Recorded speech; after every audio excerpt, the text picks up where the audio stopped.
इस वीडियो में हम करेंगे क्लास 10 एनसीईआरटी मैथ्स का chapter 5 arithmetic progression exercise 5.3 number 15।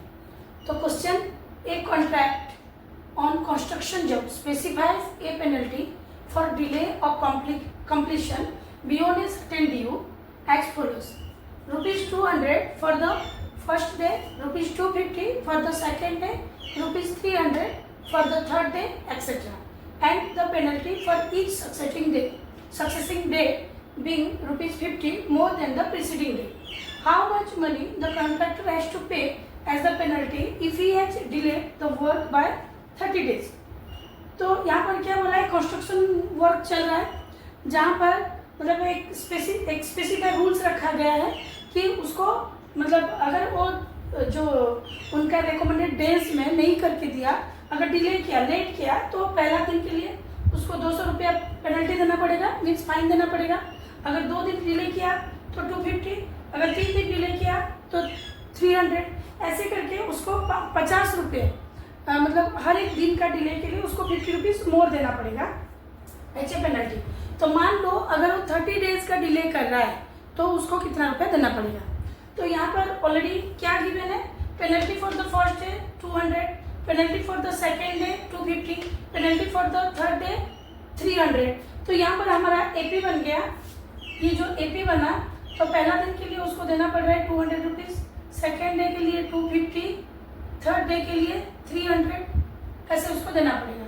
और हर डे इसको कितना देना पड़ रहा है, 50 रुपीज़। मीन्स यहाँ पर हमें डी दे दिया 50, हर एक दिन के लिए उसका 50-50 इंक्रीज होता चल रहा है, तो डी दे दिया 50।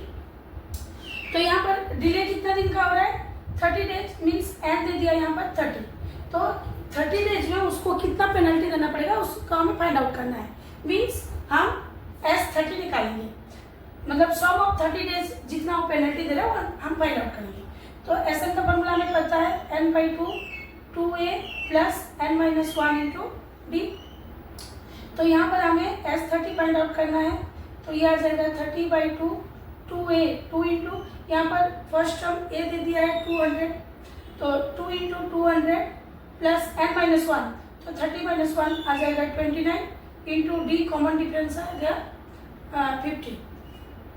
तो ये हो जाएगा 30/2 आ गया 15 इंटू इसको अगर मल्टीप्लाई करेंगे तो ये आ गया 400, 200 और 29 इंटू 50, तो ये आ जाएगा 1450, 29 5 145, तो 1450 आ गया। तो ये दोनों का सम निकाल देंगे तो ये आएगा 1850। इसको अगर हम मल्टीप्लाई कर देंगे तो ये आ जाएगा मल्टीप्लाई करके 27,750 रुपीज़। तो देयरफॉर उसको कितना देना पड़ रहा है, how much money the contractor has to pay as the penalty if he has delayed for the work by 30 days. तो the contractor has to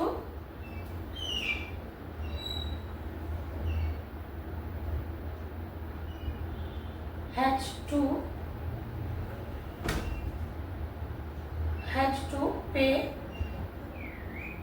rupees 27,750 as penalty for 30 days। 30 days के लिए उसको 27,750 रुपीज पेनल्टी देना पड़ेगा। Next question, question number 16।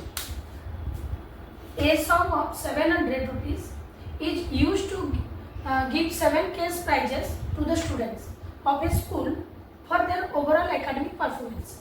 If each case prize is 20 rupees less than its preceding price, find the value of each of the prizes. तो यहाँ पर हमें बोला क्या है कि टोटल सम 700 रुपीज़ देना है उनको केस प्राइस के हिसाब से, और कितने स्टूडेंट्स को देना है, 7 स्टूडेंट्स को देना है। और हर एक स्टूडेंट्स का मान लो फर्स्ट का अगर ए हुआ तो उसका सेकंड वाला को 20 रुपीज़ लेस दिया जाएगा। तो यहाँ पर गिवन जो है हम लिख देते हैं पहले, यहाँ पर SN दे दिया, मतलब टोटल जो हमें दिया है टोटल 700 रुपीज़ उनको देना है। Means sum of the rupees जो है यहाँ पर SN हमें दे दिया ₹700। अच्छा, तो यहाँ पर लेट जो यहाँ पर कॉमन डिफरेंस डी आ गया -20 हो जाएगा, क्योंकि 20 रुपीज़ हम कम देते जा रहे हैं ना, less than the preceding one बोला है, तो -20 हो जाएगा। लेट फर्स्ट प्राइस को हम ले जाते हैं ए, लेट द फर्स्ट प्राइस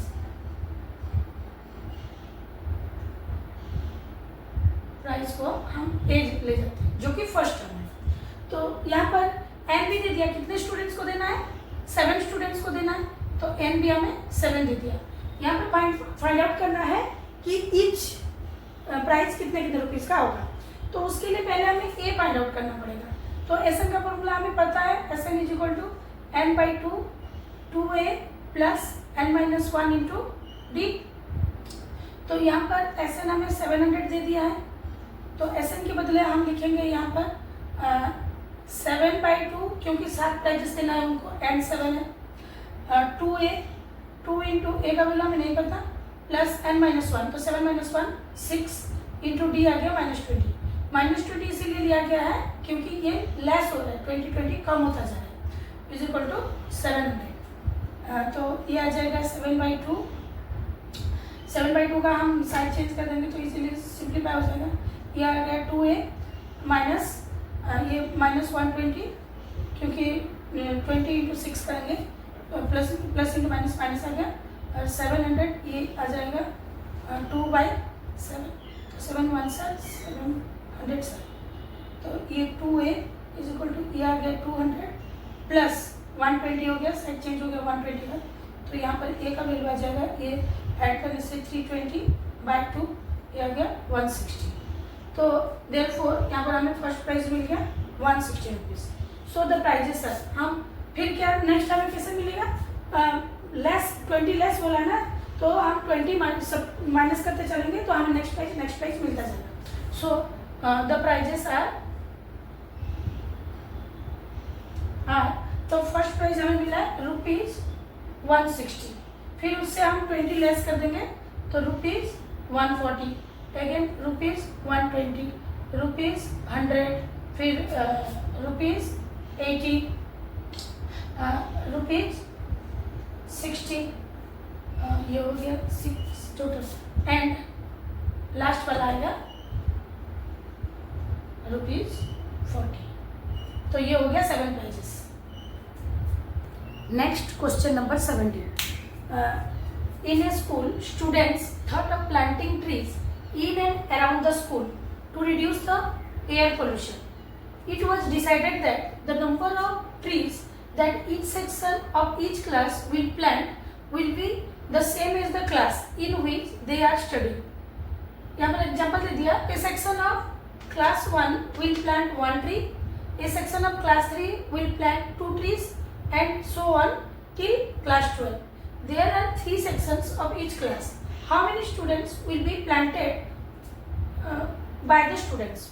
तो यहाँ पर क्या बोला है, स्कूल एक ये टेस्ट क्वेश्चन आ सकता है। तो क्या बोला है कि स्कूल में स्टूडेंट्स क्या कर रहे हैं, ट्री प्लांट करने का सोचे हैं। क्यों प्लांट करेंगे, एयर पोल्यूशन को रिड्यूस करने के लिए। और हर ईच क्लास का नंबर जो है वो उतना ट्री प्लांट करेगा, और हर एक क्लास में 3 सेक्शंस है, और ये क्लास 1 से लेकर 12 तक है, तो कितना ट्री वो लोग प्लांट करेंगे। तो ठीक है, पहला हमें क्या दिया है, यहाँ पर गिवन दिया है trees planted by 3 section of class 1, क्योंकि हर एक क्लास में 3 सेक्शंस है, तो क्लास 1 वाले जो ट्रीज प्लांट करेंगे वो हर एक सेक्शन एक ट्री प्लांट करेंगे, तो ये आ गया 3 ट्रीज हो गया। Then trees planted by the 3 section of class 2, तो क्लास 2 वाले 2 ट्रीज प्लांट करेंगे, तो 3 into 2 6 ट्रीज। सिमिलरली क्लास 12 वाले 3 into 12 आ गया 36। तो यहाँ पर जो हमारा एपी बनेगा, ये एपी आ जाएगा स्टार्टिंग फ्रॉम 3 6 9 ऐसे करके आ जाएगा 36। तो यहाँ पर हमें ए दे दिया है 3, कॉमन डिफरेंस a2 - a1 करेंगे, 6 - 3 करेंगे तो 3 आ जाएगा। अच्छा, यहाँ पर एन भी हमें दे दिया है, एन दे दिया number of terms means classes 1 से लेकर 12 तक है, तो एन आ गया 12। तो हमें फाइंड आउट करना है यहाँ पर एसएन, S12 फाइंड आउट करना है। एसएन का फॉर्मूला क्या होता है, n/2 2a plus n - 1 into D. तो हमें S12 फाइंड आउट करना है। ये आ जाएगा 12/2, 2 इंटू ए आ गया 3 प्लस n-1, तो ये आ जाएगा 12 - 1 11, और डी यहाँ पर कॉमन डिफरेंस 3 है, तो ये आ गया 12/2 6 इंटू ये 2 3 6 प्लस 11 3 33, तो ये आ गया 6 इंटू 39, 6 इंटू 39 ये आ जाएगा 234। तो therefore question, how many trees will be planted by the students? तो 234 trees will be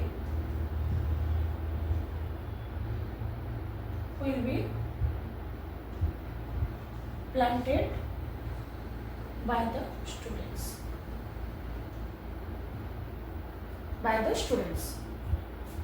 Next, question number 18. A spiral is made up of successive semicircles with centers alternatively at A and B, starting with center at A of radii 0.5 cm, 1.0 cm, 1.5 cm, 2.0 cm as shown in the figure. What is the total length of such spiral made up of 13 consecutive semicircles? तो यहाँ पर पाई का value हमें 22/7 लेना है, और length of successive सेमीसर्कल्स मतलब ये वाला जो लेंथ है इसको हम L1, ये वाला लेंथ को L2, ये वाला लेंथ को L3, ये वाला लेंथ को हम L4 लेंगे। तो सबसे पहले हमें जानना पड़ेगा कि ये लेंथ को हम कैसे मतलब कैलकुलेट कर सकते हैं। तो उसको जानने के लिए पहले हम समझते हैं सेमीसर्कल क्या होता है। ये एक सर्कल है, तो सर्कल का अगर मैं एक डायमीटर यहाँ से ड्रॉ कर दी, तो ये ऊपर वाला पार्ट बन गया एक सेमीसर्कल, नीचे वाला पार्ट बन गया एक सेमीसर्कल। तो एक सर्कल का जो सर्कमफेरेंस होता है ये होता है 2πr, और सेमीसर्कल बोलने से ये नीचे खाली आप ऊपर वाला पार्ट को या नीचे वाला पार्ट को ले सकते हैं। तो सेमीसर्कल होने से डिवाइडेड बाय 2 कर दिया। तो यहाँ पर सेमीसर्कल का लेंथ क्या आ गया πr। तो अभी हमें सेमीसर्कल फाइंड आउट करने का फॉर्मूला मिल गया जो कि है πr। तो यहाँ पर क्वेश्चन में क्या बोला है हम देखते हैं पहले। तो ये जो यहाँ पर जो स्पाइरल दिया है ये सक्सेसिव सेमीसर्कल से बना है और with alternative A and B centre लेके। तो पहले इसको समझते हैं। ये सबसे पहला सेमीसर्कल जो है ये वाला है, इसका सेंटर ए है। फिर नेक्स्ट जो सेमीसर्कल बना है डाउन की तरफ, इसका सेंटर आएगा बी। फिर थर्ड जो सेमीसर्कल बनेगा ये ऊपर वाला, इसका सेंटर आ जाएगा ए। तो यहाँ पर हमारा ऑल्टरनेटिवली सेंटर ए और बी करके आ रहा है। तो लेट हम सब रेडियाई का नाम लिख देते हैं। यहाँ पर पहला जो रेडियाई है, पहला जो रेडियस है, रेडियस मीन्स एक रेडियस होता है, और रेडियाई मीन्स उसका प्लूरल, रेडियस का प्लूरल रेडियाई होता है। तो यहाँ पर R1 को हम ले जाते हैं 0.5 सेंटीमीटर। फिर R2 मीन्स नेक्स्ट जो सेमीसर्कल का रेडियस आएगा उसको R2 ले जाते हैं 1.0 सेंटीमीटर। फिर R3 को हम ले जाएंगे 1.5 सेंटीमीटर। तो ऐसे सक्सेसिवली हमें रेडियाई सब मिल गया। तो लेकिन हमें फाइंड आउट क्या करना है, ये length of the semicircle find out करना है। तो उसके लिए हमें πr का फॉर्मूला पुट करना पड़ेगा। तो सबसे पहले हम ये रेडियाई का जो ये सब रेडियाई है, ये रेडियाई का हम सम निकाल देते हैं। एक एपी फाइंड आउट करके उसका सम निकाल देते हैं। उसके बाद लास्ट हम उसका लेंथ जो रेडियाई का लेंथ है उसको फाइंड आउट कर देंगे। तो ऐसे करने से हमारा जो यहाँ पर एपी बनेगा, ये एपी आ जाएगा। पहला एपी का फर्स्ट टर्म आ जाएगा 0.5, 1.0, 1.5 एंड सो ऑन। तो एपी बन गया। एपी का फर्स्ट टर्म ए आ जाएगा 0.5, कॉमन डिफरेंस आ जाएगा 1.0 माइनस 0.5। 1 से अगर 0.5 माइनस करेंगे तो ये आ जाएगा 0.5। अच्छा, यहाँ पर बोल दिया है कि 13 कॉन्जिक्यूटिव सेमीसर्कल्स है, तो एन आ गया हमारा 13। तो अभी हम सम निकाल देते हैं 13 टर्म्स का। हमें एस एन का फॉर्मूला पता है, एस एन आएगा n/2 2a plus n-1 into D. तो यहाँ पर हमें निकालना है S13 आ जाएगा 13/2 2 इंटू यहाँ पर कॉमन डिफरेंस आ गया 0.1 प्लस n-1, तो ये 12 डी है। डी भी यहाँ पर 0.5 भी है, तो ये आ गया 13/2, 1 प्लस 12 से 60 होता है तो 6.0, तो ये आ जाएगा 13/2 इंटू 7, तो ये आ गया 91/2। S13 आ गया, means sum of the radii हमारा 32 रेडियाई का सम आ गया 91/2। लेकिन हमें फाइंड आउट क्या करना है कि लेंथ ऑफ द स्पाइरल, मतलब ये जो सक्सेसिव स्पाइरल है ये सब लेंथ को हमें कैलकुलेट करना है। तो लेंथ ऑफ स्पाइरल क्या आ जाएगा,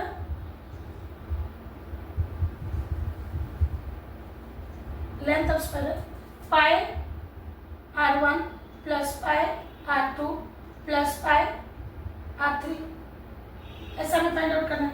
तो ये सब में हम पाई को कॉमन ले सकते हैं, तो यहाँ पर r1 plus r2 plus r3, ऐसे करके 13 तो हमें मतलब r13 तक आएगा ये वाला, प्लस r13 तक हमें सम निकालना है। तो ऑलरेडी हम यहाँ पर ही वाला निकाल चुके हैं, और पाई का वैल्यू क्वेश्चन में गिवन है 22/7। अच्छा, ये जो सम ऑफ द रेडियाई ये आया 91/2, सॉरी 91/2, ठीक है 91/2।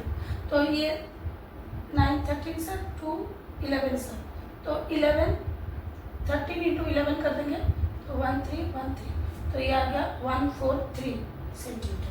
तो टोटल लेंथ हमारा जो ये स्पाइरल का आ गया 143 सेंटीमीटर।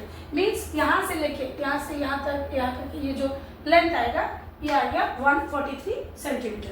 तो सबसे पहले हम क्या किए, रेडियाई का सम निकाल दिए, उसके बाद लेंथ ऑफ द स्पाइरल को सेमी सर्कल का जो सर्कमफ्रेंस आएगा उसका फॉर्मूला पुट करके ये जो हमें सम मिला था r1 r2 r3 का, वहाँ पर पुट करके total length of the spiral आ गया 143 सेंटीमीटर।